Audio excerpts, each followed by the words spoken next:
Metre ভাড়া কি, কেন মিটার ভাড়া দেবেন, এ নিয়ে যা বললেন পল্লী বিদ্যুৎ। বেশিরভাগই গ্রামীণ মানুষকে বিদ্যুৎ সেবা দিয়ে থাকে, যাদের অধিকাংশই সচ্ছল না। একটি ফেস মিটারের দাম 1200 থেকে 1500 টাকা, যা অনেক গ্রাহকের উক্ত টাকা দিয়ে মিটার কিনে বিদ্যুৎ সংযোগ নেওয়ার মতো সাধ্য নেই। তাই 10 টাকা মিটার ভাড়া প্রতি মাসে নিয়ে থাকে পল্লী বিদ্যুৎ।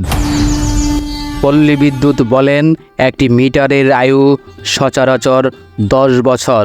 10 বছর পূরণ, 12 মাস পূরণ, 10 টাকা সমান 1200 টাকা।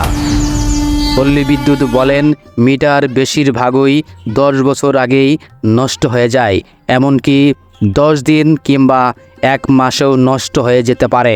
তখন গ্রাহককে বিনামূল্যে পুনরায় নতুন মিটার দেওয়া হয়।